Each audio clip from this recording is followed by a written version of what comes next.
ব্রিগেডের সমাবেশে দলে দলে যোগ দিন। এই ডিওয়াইএফআই শিক্ষা দায়ে বাঁচতে গেলে লড়তে হবে।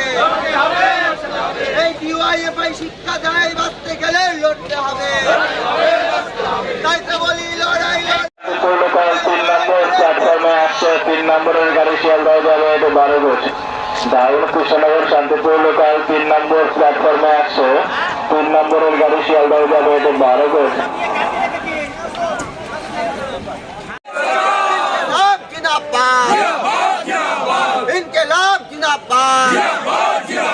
শিক্ষা ও কাজের দাবিতে দলে দলে ব্রিগেড চলো।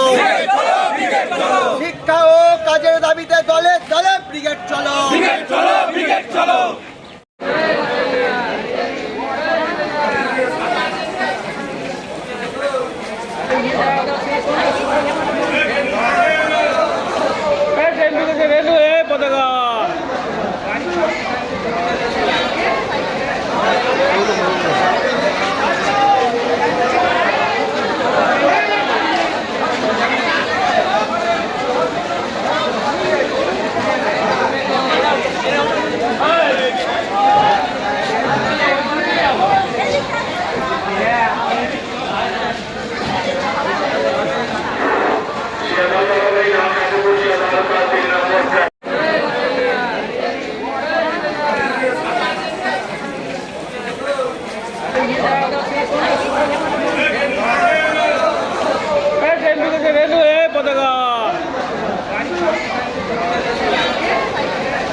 পরপর একই কম্পার্টমেন্টে সকলেই উঠবে এরকম কোনো কথা না না, আমাদের যা আজকে জমায়েত হচ্ছে প্রায় 500 মানুষ এখানে আমাদের উপস্থিত হয়েছে। শান্তিপুর থেকে আমরা যাচ্ছি, এই সবাই একটা কামরায় হওয়ার কোনো বাস্তবতা নেই, সবাই ছড়িয়ে পড়বে এখন এবং বিভিন্ন কামরায় আমরা যাব।